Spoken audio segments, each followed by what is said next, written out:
শুভ মুক্তি।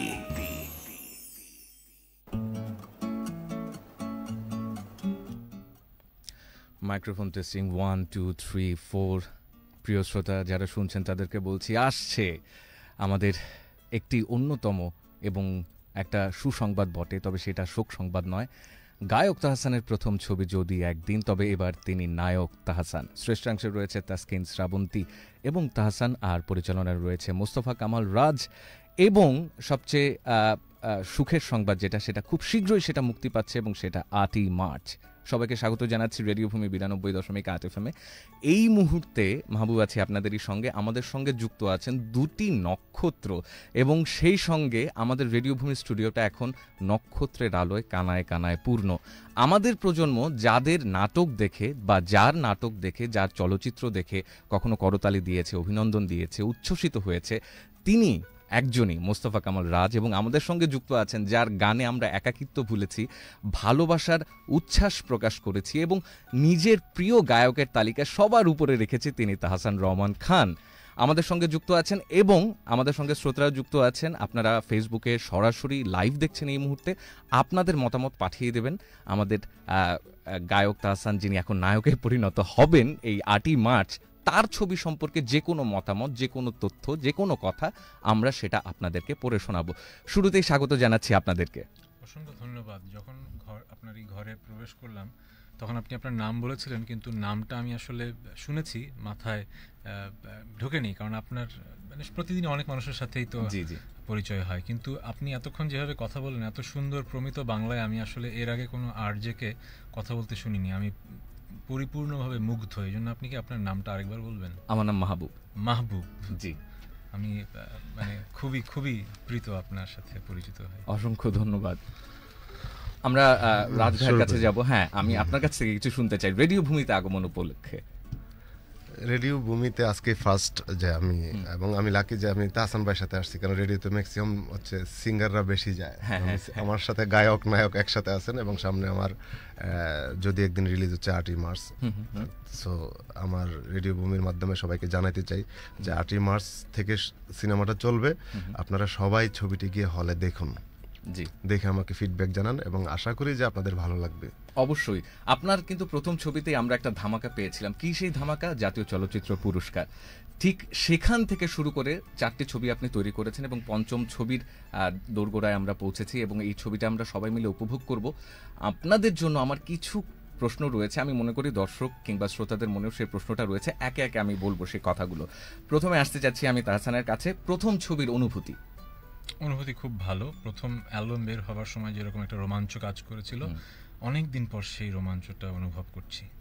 দারুণ, দুর্দান্ত।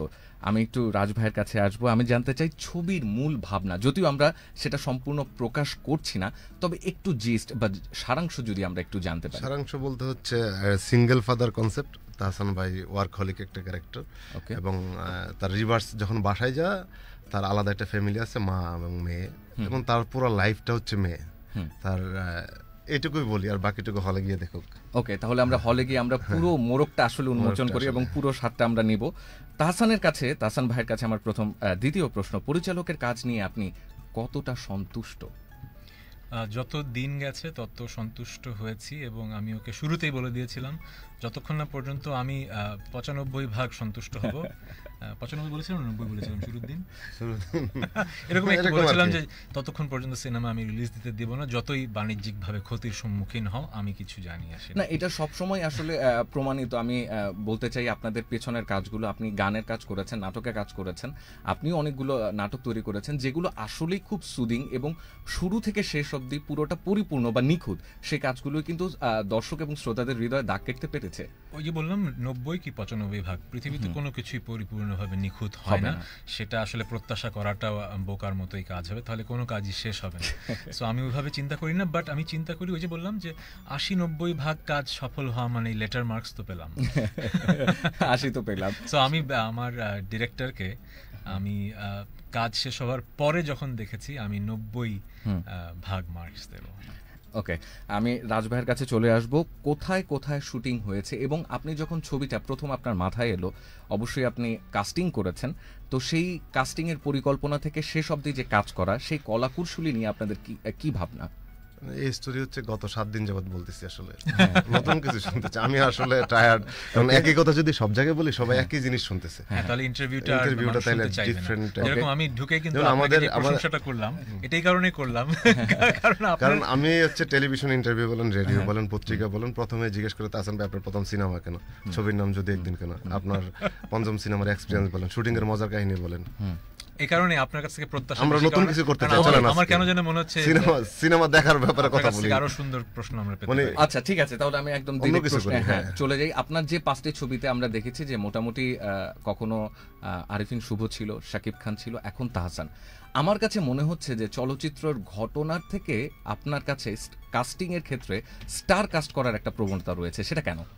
আমি একটা জিনিস বিশেষ করি, আমি হয় সুপারস্টার নিয়ে কাজ করি, তা না হলে নতুন কাউকে নিয়ে কাজ করি, মাঝখানে থাকতে চাই না আমি। এটা আমার ফিলোসফি অ্যাজ এ ডিরেক্টর হিসাবে। মানে আমি নতুন কাউকে নিব। আমি আরিফিন শুভকে যখন নিয়েছি, ওর প্রথম ছবি, সো ও নতুন। তাহসান ভাই সুপারস্টার, তাহসান ভাইকে আমি নিতে পারি, শাকিব খান সুপারস্টার, নিতেই পারি। সো এই ফিলোসফিতে হচ্ছে আমার কাস্ট করা। আর তাহসান ভাইয়ের ব্যাপারটা হচ্ছে, তাহসান ভাইকে নিয়ে আমার সিনেমা করার শখ অনেক আগে থেকেই, মানে অনেক আগে থেকে ইচ্ছা যে আমি তাকে নিয়ে সিনেমা করবো। মানে এই সিনেমাটা হওয়ার পিছনে হচ্ছে তাহসান ভাইয়ের স্টোরি যতক্ষণ পর্যন্ত পছন্দ না হই, মানে হওয়ার কারণে এত লেট, তা না হলে অনেক আগে সিনেমা হয়ে যেত। এতদিন হয়তো তাহসান ভাই 3rd সিনেমা দেখতেন আমরা আপনারা। সো এই স্টোরি তাহসান ভাই যখন ইয়েস বলছে, তখন থেকে তাহসান ভাইকে নেওয়া।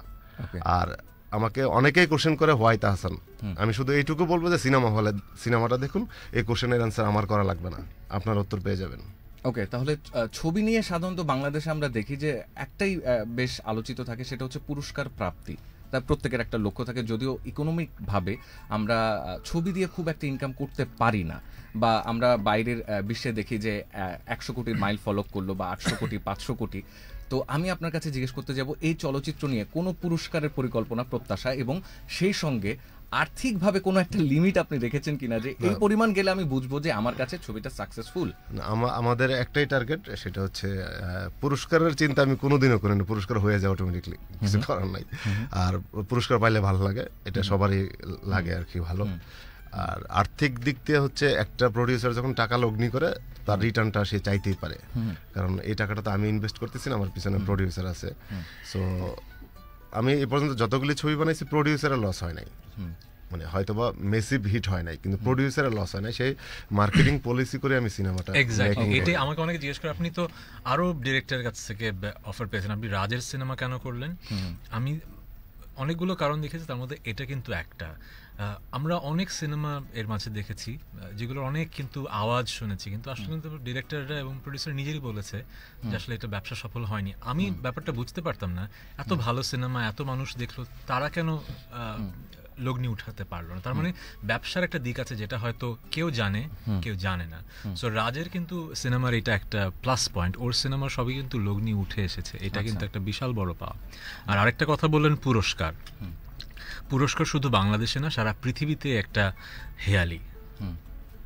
আমি আমার জীবনের যত শ্রেষ্ঠ গান আছে, মানে খোয়ারির মতো কি, আমি গল্পটা বলি যে আমার যত শ্রেষ্ঠ গান আছে গত 16 বছরে, একটার জন্য কিন্তু অ্যাওয়ার্ড পাইনি শুরুতে, নমিনেশনই পাইনি। আলো বলেন, প্রেমাতাল, যেগুলো বাজায় মানুষ এখনো, এই যে একটাকে বলেন প্রেমাতাল, কখনো তো নমিনেশনই পাইনি, ঠিক আছে? কিন্তু এরপরে কিন্তু আমি যখন সুপারস্টার মানুষ একটু আগে আমাকে বললেন, তখন কিন্তু বাংলাদেশের সবগুলো অ্যাওয়ার্ড আমি পেয়েছি।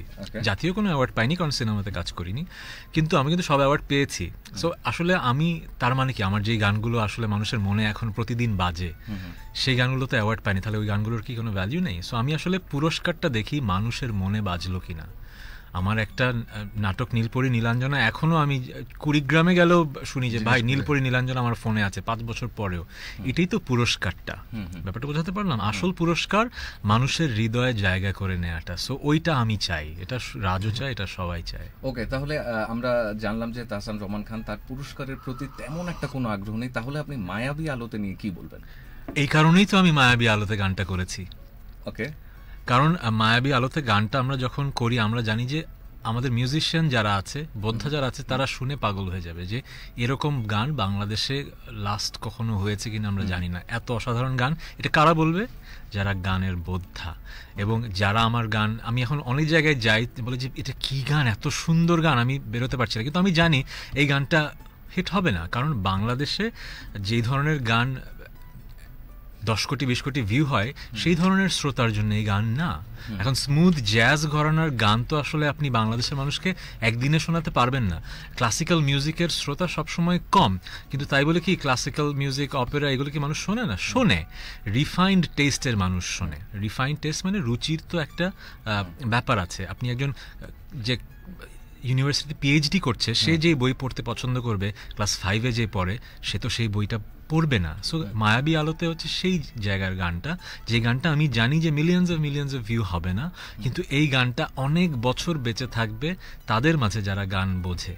ওকে, তাহলে চলো না হারাই এবং মায়াবী আলোতে এই দুটো থেকে একটা জিনিস কিন্তু আমরা একটুখানি হলেও একটা স্পর্শ বা ধারণা পাই, যে আপনি আস্তে আস্তে আপনার যে দর্শক এবং শ্রোতা রয়েছে সেই গণ্ডিটা আস্তে আস্তে মানে আন্তর্জাতিক মানের করার চেষ্টা করছেন, বা ইন্টারন্যাশনাল শ্রোতাদের আপনি অ্যাট্রাক্ট করার চেষ্টা করছেন। এখনো তো গানগুলো বাংলা, তো আসলে এগুলো দিয়ে ইন্টারন্যাশনাল শ্রোতা অ্যাট্রাক্ট করবে না। কিন্তু আমি চলনা হারাই মিউজিক ভিডিও শ্যুট করার সময় এবং মায়াবী আলোতে শ্যুট করার সময় আমি যখন বিদেশের 10-15 জন ইউনিট, আমেরিকান ইউনিটের সাথে কাজ করছিলাম, তাদের রেসপন্স দেখে আমি শিখেছি যে আসলে আমাদের গানগুলো বাইরে কতটা জনপ্রিয় হতে পারে। কারণ প্রত্যেকে বলেছে এটা কিভাবে বাংলা গানই এত সুন্দর হয়। এখন তাকে তো আমি বোঝাতে পারি না যে আমাদের দেশের কমার্শিয়াল গানগুলো আবার তোমাদের ভালো লাগবে না, এই গানটা ভালো লাগছে কারণ এটা স্মুথ জ্যাজ, অথবা এই গানটা ইডিএম ঘরানার, এই জন্য ভালো লাগছে। কিন্তু এগুলো আমার শেখার জন্য ইন আ ওয়ে করা। কারণ আমার কথা হচ্ছে যে বাংলাদেশের চ্যালেঞ্জিং কাজ তো আসলে এই সিনেমা করছি, এরপরে চ্যালেঞ্জিং কাজ হচ্ছে হয়তো বিশ্বের দরবারে গান পৌঁছে দেওয়া। সেটা সম্ভব হবে ইংরেজি গান করেই, হয়তো অনেকে হিন্দি গান করে ইন্ডিয়াতে টার্গেট করছেন, আমি সেটা করছি না। আমার কথা হচ্ছে হিন্দি গান করে ইন্ডিয়াতে টার্গেট করাচ্ছে, আমি যদি অন্য ভাষায় গানই করি, আমি ইংরেজি গান করে সারা বিশ্বের দরবারে আমি বাংলাদেশকে পরিচয় করে দেওয়ার একটা দৃষ্টতা দেখাতে পারি। সো সেটার জন্য আমাকে এক্সপিরিয়েন্স গ্যাদার করতে হবে, সেই জন্যই কিন্তু এই গানগুলো করা। ওকে, তাহলে আমরা তাহসানকে ইংরেজিতে বা ইন্টারন্যাশনাল ল্যাঙ্গুয়েজে বা ওই ফরম্যাটে গান করবে এরকম আগামী 5 বছরে সেটা দেখবেন বেশ কয়েকবার। অসংখ্য ধন্যবাদ আপনাকে। আমি মোস্তফা কামাল রাজের কাছে চলে যাব। আপনি এক সময় নাটক অসংখ্য তৈরি করেছেন এবং সেই নাটকগুলো খুব দারুণ হিট ছিল। এরপরে কিন্তু ছবির স্বাদ দিয়ে এক ধরনের ড্রামা তৈরি করেছেন। এখন আপনি চলচ্চিত্রে খুবই ব্যস্ত। আমি কি বলতে পারি যে আপনার নাটক নিয়ে আর কোনো পরিকল্পনা নেই? আমি তো আসলে বেসিক্যালি নাটকের ডিরেক্টর, সো রেগুলার এটা আমার মেইন প্রফেশন, সার্ভাইভ করতে গেলে করতে হয়। আর এখন নাটক বলতে হচ্ছে আমি করি, ঈদের সময় স্পেশাল নাটক করি এবং করব সেটা। ওকে, তাহলে আমরা অবশ্যই সেই স্বাদটা আবারও পেতে চাচ্ছি। আমি আবার খুব ছোট ছোট কিছু, একদম র্যাপিড ফায়ারের মতো ছোট ছোট কিছু প্রশ্ন করব, আমি আপনাদের কাছ থেকে উত্তর আশা করছি। প্রথমেই আপনার কাছ থেকে আসবো, আপনার পছন্দের সেরা পরিচালককে? মোস্তফা সরোয়ার ফারুকী, বাংলাদেশে। ওকে, সেরা ছবি? বছর প্রতিটা ছবি আমার প্রিয়। পিঁপড়া বিদ্যা আমার প্রিয় ছবি তার। ওকে, পিঁপড়া বিদ্যা। প্রিয় অভিনেতা বাংলাদেশে? জি, আপনার ইচ্ছা। হুমায়ুন ফরিদ, আমি বাংলাদেশ নিয়ে বলতে চাই। প্রিয় ভিলেন বা খল চরিত্র অভিনয় করে এমন কেউ? কঠিন কোশ্চেন, ফরিদি ভাই। ওকে, প্রিয় নায়িকা? না, শাবানা নায়িকা। ওকে, এখন হচ্ছে প্রিয় নায়িকা শ্রাবন্তী। ওকে, প্রিয় কৌতুক অভিনেতা? এটা আসলে আমার কাছে স্পেসিফিক কোনো ইয়ে নাই, কারণ বাংলাদেশে হচ্ছে দিলদার, যে মরহুম দিলদার, ওনাকে বলা হয়তো কৌতুক অভিনেতা। আমি আসলে এইভাবে দেখি নাই। কৌতুক সিনেমাতে হচ্ছে একটা ক্যারেক্টার থাকে, হিউমার থাকে, বিভিন্ন মজা দেওয়ার জন্য। সো আমি ওইভাবে ফিলই করি না যে কৌতুক অভিনেতা একটা সিনেমায় লাগবে। ওকে, তাহলে আমি একটা স্বপ্নের কথা শুনতে চাই। এমন কোন অভিনেতা রয়েছে যাকে নিয়ে আপনি একটা চলচ্চিত্র তৈরি করতে চান, সেটা স্বপ্ন? মানে অভিনেতার বায়োগ্রাফি না, অভিনেতা সিলেক্ট করবেন যে আপনার এই স্টারটাকে আমি আমার চলচ্চিত্রে কাজ করাবো কিংবা কাজ করবে, এমন কোনো স্বপ্ন? এমন কোনো স্বপ্ন নাই। আমি হচ্ছে স্টোরির উপর ডিপেন্ড করবে আসলে কাকে নিব না নিব। ওকে, তাহলে আপনার ছবি নিয়ে আপনি একটু আগে ইনকামের কথা বললেন, প্রত্যাশার পুরস্কারের কথা বললেন। আসলে কি কোনো অ্যামাউন্ট আছে যে এই পরিমাণ দর্শক একদিন আমার চলচ্চিত্র দেখবে বা এই এরিয়ার মানুষগুলো দেখবে? এখন কিন্তু বিদেশেও আমি তো চাই, যেমন ইন্ডিয়াতে একটা মানে এখন হচ্ছে ট্রেন্ড চালু হয়েছে সিনেমা, 100 কোটি ছিল প্রথম, এখন হচ্ছে 1000 কোটি। আমি তো চাই আমার বাংলাদেশের সিনেমা 50 কোটি হোক। না, আমি একটা সিনেমা বানাবো 5 কোটি দিয়ে, সে 50 কোটি রেভিনিউ আসবে। আমি তখন তাহসান ভাইকে গিফট দিব সিনেমা রিলিজের পরে, একটা ফেরারি গাড়ি গিফট করবে, এরকম চাওয়া তো আমারও থাকতে পারে।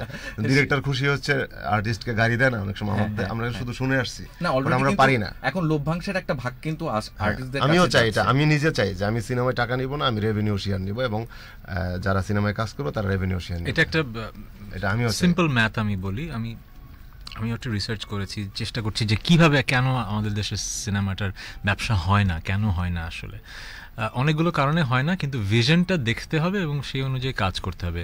যে দেশে মানুষ আছে, শিক্ষিত মানুষ আছে, সিনেমা দেখার ইচ্ছা আছে, সেই দেশে ব্যবসাটা হবেই। কিন্তু ওই যে হলগুলো ভালো না সারা বাংলাদেশে, মানে পরিবারের সবাইকে নিয়ে যাওয়া যায় না। সো সিনেপ্লেক্স হতে হবে। সুবর্ণা আপা সংসদে দাঁড়িয়ে যে বললেন, এটা কিন্তু খুবই ইম্পর্টেন্ট একটা কথা। আমাদের মিডিয়ার মানুষরা যে যদি নীতি নির্ধারণের জায়গায় যে এই কাজগুলো করতে পারে, তাহলে কিন্তু ইন্ডাস্ট্রি হবে। আসলে অনুদান নির্ভর ইন্ডাস্ট্রি চাই না আমরা, চাই ইন্ডাস্ট্রি যেন আমরা জিডিপিতে কন্ট্রিবিউট করতে পারি। বলিউড কিন্তু জিডিপিতে কন্ট্রিবিউট করে, হলিউড জিডিপিতে একটা বড় অংশ কন্ট্রিবিউট করে, কিন্তু আমরা কিন্তু সেরকম কোনো নিউজ পাই না। ঠিক আছে, সো সেটা কখন হবে? যখন অ্যাটলিস্ট সেই পরিমাণ সিনেমা হল থাকবে, অত ব্যবসা হবে, সেই পরিমাণ নির্মাতা থাকবে, সেই পরিমাণ বিগ নেমস থাকবে যাদেরকে দেখার জন্য মানুষ সিনেমা হলে যাবে। বাংলাদেশে আপনি কটা বিগ নেমস এখন বলতে পারেন যাদের জন্য সিনেমা হলে দেখতে যাবে? সেই মানুষটা আছেন তো, কিন্তু খুব কম। কিন্তু তারা কটা সিনেমা করতে পারেন? সো বিগ নেমস লাগবে, যারা সুপারস্টার, তাদেরকে আসলেই সুপারস্টার হিসেবে ট্রিট করতে হবে এবং তাদের ওই রকম কন্টেন্ট তৈরি করতে হবে। সো আমাকে আপনি একটু আগে আখ্যা দিলেন সুপারস্টার, কিন্তু আমি বড় পর্দার জন্য কিছুই করতে পারলাম, তাহলে তো আমি সুপারস্টার না। যদি একদিন আমি করলাম বলে মানুষ উপচে পড়লো, তাহলে আমি আসল সুপারস্টার, নাহলে কিসের সুপারস্টার? আমার ওই যে আমাকে একজন ফিল্মের একজন লোক বলেছে, তোমার জন্য একটা বড় চ্যালেঞ্জ হবে একটা জিনিস প্রমাণ করা। তো অনেকদিন ধরে তোমার কথা বলছে যে তোমার নাকি অনেক ফেসবুকে ফলোয়ার, বাংলাদেশের ছেলের তোমার চেয়ে বেশি নাকি নাই, কত 60-70 লাখ। সো এরা যদি আসে তাহলেই তো তোমার ইতিহাসের সবচেয়ে হিট সিনেমা হবে। কিন্তু সে আমাকে চ্যালেঞ্জ দিয়ে বলছে আসলে হবে না, এই ধরনের ওই লাইক দেওয়া, ফ্যান দিয়ে হয় না। সো আমার চ্যালেঞ্জ ওইটাই, যে সে যে আমাকে বললো যে এইসব লাইক দেয়া, ফলোয়ার দিয়ে তো আর সিনেমা চলে না, আসল সুপারস্টার তারই যার সিনেমা দেখতে যায়। সো আমি কি সেই মানুষটা কিনা? আসলে আমার নামের সামনে আপনি সুপারস্টার জুড়ে দিচ্ছেন, আসলে সেটার ভ্যালু আছে কিনা এটা যদি একদিনের পরে বোঝা যাবে। আমি সুপারস্টার ইউজ করি না, আমি বলেছি নক্ষত্র। ও আচ্ছা, কে সুপারস্টার বললেন? আমি বলছি, আমাদের দেশে এই জিনিসটা খুব সরি, হ্যাঁ আপনি খুব সুন্দর প্রমিত বাংলা ভাষায় নক্ষত্র বলেছেন, সেটাও একটা বড় বিশেষণ। এত আমাদের জন্য তারকা অবশ্যই। আর আমি একটা কথা ভেঙে দিই, আপনারা বলছিলেন যে ছবি নিয়ে কথা বলতে বলতে ক্লান্ত। আসলে রেডিও ভূমিতে আমরা এখন পর্যন্ত আপনাদের গান কিংবা আপনাদের প্রোমো বা আপনাদের এই ভাবনা বোধগুলো আমরা এখনো জানিনি। তো শুরুতে আমরা সো কল যে স্ট্রাকচার রয়েছে তার ভিতর আমরা জানতে চেয়েছিলাম, যাই হোক আমরা স্কিপ করে কিন্তু চলে গেছি অনেক দূরে। তারপর আমরা এখন কথা চালিয়ে যাব। আমি তাহসানের কাছে চলে আসবো। আপনার কিছু প্রশ্ন আমি আপনার কাছ থেকে জানতে চাই, ছোট্ট করে আমরা যদি একটু উত্তরগুলো পেয়ে যাই তাহলে আশা করি ভালো লাগবে। আপনার দেখা বা আপনার করা তো এটা প্রথম ফিল্ম, আপনার দেখা সেরা ফিল্ম কোনটা? এক সেকেন্ড, আমার একটা ফোন আসছে, একটু ধরতে হবে। ওকে রাজ ভাই, আপনার কাছে আমি একটা জানতে চাই যে আমাদের একটা কনফ্লিক্ট রয়েছে, আমরা প্রায় এটা শুনি সাধারণ ক্ষেত্রে সাংস্কৃতিক অঙ্গনে, যে যারা নাটক করছে বা ছোট পর্দার যারা ডিরেক্টর বা অভিনেতা, বড় পর্দার যারা ডিরেক্টর বা অভিনেতা রয়েছে, তাদের মধ্যে এক ধরনের অন্তর্দ্বন্দ্ব বা ছোট বা বড় করে দেখার একটা প্রবণতা, এটা এখন কমে যাচ্ছে। আচ্ছা, মানে এখন রিসেন্ট কমে যাচ্ছে। আগে একটা গ্যাপ করে রাখতো, যে আমাদেরকে প্রথম যখন আমি ডিজিটাল মুভি বানাই, প্রথম বলতো যে প্লাস্টিক ক্যামেরা দিয়ে সিনেমা শুট করছে। আমার স্পষ্ট মনে আছে যে প্লাস্টিক ক্যামেরায় সিনেমা শুট করছে। যখন তারা আবার শুরু করছে ডিজিটাল, তখন তারা প্লাস্টিক করে নাই। বাট এই জিনিসটা ছিল স্টার্টিং এ, এখন ডে বাই ডে কমে যাচ্ছে। এখন আমরাই ছবি বানাচ্ছি এবং আমাদেরকে তারা সাদরে মানে অ্যাকসেপ্ট করছেন। এবং এটার এক্সাম্পল হচ্ছে বিফোর 3 days অথবা 2 days আমরা এফডিসি গেছিলাম, সবাই আমাদের পোস্টার ধরে, বড় বড় দামি পরিচালক এবং দামি বড় ভাই প্রডিউসার যারা আছে, সবাই পোস্টার হাতে নিয়ে ছবির ক্যাম্পেইন করছে। যেটা আমি খেয়াল করেছি, আমি একটু তোমাকে তাদের প্রতি যেটা আমি খেয়াল করেছি, মানে যারা টিভি থেকে যে কাজ করে, কেন যেন মনে হয় যে একটা ডিসকানেক্ট, কিন্তু এই ডিসকানেক্ট কিন্তু আসলে নেই। যারা ফিল্মে এত বছর ধরে কাজ করছে, তারা ফিল্মের ধারক বাহক, তারাই কিন্তু ফিল্মটা ভালো বোঝে। তাদের কাছ থেকে যদি আমরা ব্যাপারটা না শিখি যে ব্যবসার ধরনটা কি, আসলে তাদের সাথে যদি পরিপূরক হিসেবে কাজ না করি, তাহলে কিন্তু সিনেমাটা এগিয়ে যাবে না। আচ্ছা, তাহসান ভাইয়ের কাছে আমার যে বাকি প্রশ্নগুলো ছিল সেগুলো আমি ছোট ছোট করে সেরে ফেলি। প্রথম প্রশ্নটা হচ্ছে, আপনার দেখার সেরা ফিল্ম কোনটা? যদি একদিন হবে আজকে দেখার পরে। Simon Birch. সেরা অ্যানিমেশন ফিল্ম? টয় স্টোরি অথবা আপ। আর সেরা গায়ক? জশ গ্রোবান রিসেন্ট টাইমসে। সেরা ব্যান্ড? সেরা ব্যান্ড হচ্ছে ডিপ পার্পল আর পিঙ্ক ফ্লয়েড। ওকে। পছন্দের ইনস্ট্রুমেন্ট যেটা আপনি বাজাতে পছন্দ করেন সবচেয়ে বেশি? Piano, grand piano. ওকে, পছন্দের গানের জানরা? একজন সিঙ্গারকে তো এটা জিজ্ঞেস করা খুব ডিফিকাল্ট। আমি সব জনরা শুনি। ওকে, দুর্দান্ত। আপনার এবার স্বপ্ন নিয়ে আমরা জানবো, কোন পরিচালক বা কোন চরিত্রে আপনার অভিনয় করার স্বপ্ন রয়েছে? ছোটবেলায় যেই বইটা সবচেয়ে বেশি বারবার পড়তাম সেটা হচ্ছে সত্যজিৎ রায়ের ফেলুদা আর শঙ্কু। মানে সবগুলো বই এতবার পড়া হয়েছে, ছোটবেলায় আসলে মানে নিজেকে কল্পনা করতাম, মানে এস মিটার। হ্যাঁ। সো ওইটা একসময় মানে কোনো চরিত্র যদি আমি একেবারে মানে ভেতর থেকে ধারণ করি, ওইটাই হবে। ওকে, হয়ে যাবে একদিন ফেলুদা। ওকে, আপনাদের অসংখ্য ধন্যবাদ জানাচ্ছি আমাদের স্টুডিওতে যুক্ত থাকবার জন্য। যতই একদিন মুক্তি পাচ্ছে 8ই মার্চ, এবং আমরা জানি এটা প্রথম ছবি, অবশ্যই সেটা তাহসান গায়কের দারুণ জনপ্রিয়। আমরা তার কাজের পরিচয়ের আগেও পেয়েছি, সুতরাং আমরা হলে গিয়ে ছবিটা দেখব সবাই মিলে, পরিবার নিয়ে, এবং সেটা উৎসব করে, সে প্রত্যাশা আমি রাখছি। ধন্যবাদ জানাচ্ছি মোস্তফা কামাল রাজকে। তিনি তার ছবি নিয়ে যে পরিকল্পনার কথা বলেছেন সেটা সম্পূর্ণভাবে পূর্ণ হবে সে প্রত্যাশা রেখে আজকের মতো এখান থেকে বিদায় নিচ্ছি। সবাইকে শুভ কামনা, শুভ বিদায় এবং শুভ মুক্তি। রেডিও ভূমির ফ্রিকোয়েন্সি কত?